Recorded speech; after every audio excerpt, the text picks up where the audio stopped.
First of all, I would like to thank you all very much for inviting Telefónica.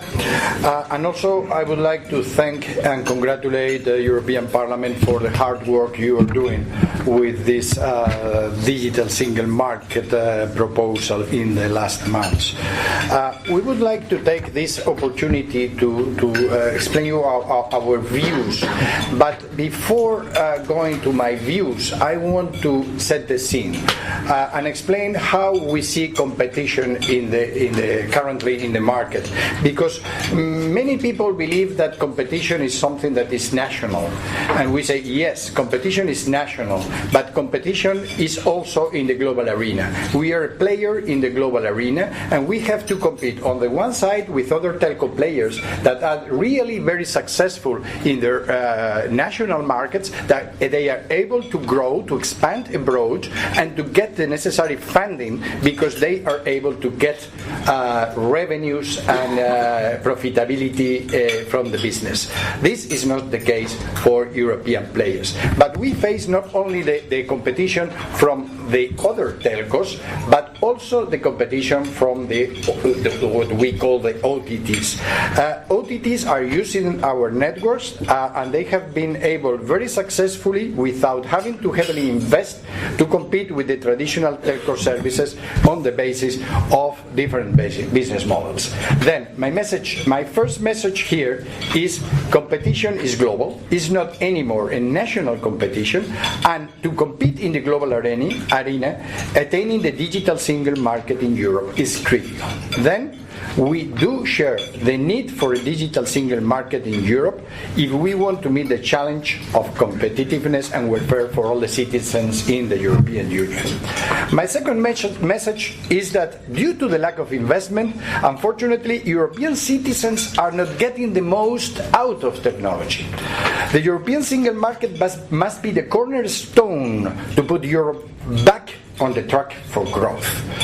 A strong sector will allow investment in Europe, thus contributing to three things that maybe not all of you understand why investment is so important for Europe. First of all, and Goran was mentioning the services sector, there will be only a strong service sector if there are the necessary infrastructures in place. Then if we want the ecosystem to flourish, we need the investment in the first part, in the network side. Secondly, I think that investment are important for growth and for jobs. That's understood by everyone. But third, and more, maybe it's not so well known, that if we invest in new technologies like LTE or fiber, what we are getting is more efficient networks. If we have more efficient networks, we will have lower unit prices in the future because the networks are more efficient. Then this will be beneficial for the customers at the end. Then, my third message is a single market means as well same rules for all. We cannot survive and be competitive in an environment when your direct competitors are treated in a different way. We are all, as well as infrastructure providers, we are service providers. And we have to compete all in the value chain. We are not talking only about taxation, privacy, security. We have different rules for the different players. But this should be also for interoperability and the portability of digital life. But this is the three messages I wanted to give. There is a need for Europe for global competitiveness, there is a need for investment, and there is a need for a level playing field in Europe. But how these three messages can shape the digital single market proposals? I will focus only on two issues today. One of them is spectrum. We very much understand this is important for Europe. We need the timely release of new capacity of a spectrum, and very much supported the proposals coming from the Commission and the Parliament. But secondly, and more important, and this is the key issue today, is the open internet issue. I think that Europe should not deprive European citizens of the possibility to explore innovative mechanisms and services that are allowed everywhere else in the global picture. We strongly believe on the need to be fair and transparent. As has been said before, we agree on banning any anti-competitive measures such as blocking or throttling, and we do believe on a high-quality best effort internet access. However, we do believe there is a need to manage the networks in a very dynamic way.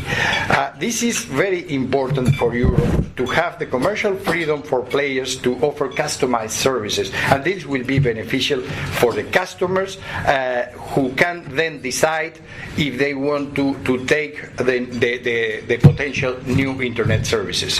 Policymakers should be careful, if I may say, not to predefine who are the winners and losers by setting how the value chain works and the value that is captured by the participant parties. Consumers must decide who the winners and the losers are. Therefore, my humble advice, rather than working so hard on strict and closed definitions for net neutrality and open internet, I very much encourage you to try to approve a future-proof open internet framework, but relying more on principles than on definitions, and also allowing procedures and mechanisms that allow market surveillance. In this regard, I think that probably Goran is right and Berek has a role to play. Then very much agree with the message. Keep it simple, make it future-proof, and trust on the mechanisms of monitoring of the market. Let me conclude, because if not, Pilar will kill me. Europe needs to be a global leader in the sector, and this is not an option. Europe must progress, and achieving a telecom single market is a prerequisite to achieve the objective of putting Europe in the technology map, where it is not right now. Level playing field, investment and innovation, changing the outdated regulatory framework, and enable efficient market structures are, from our point of view, the four essential elements that Europe should not forget. Thank you very much.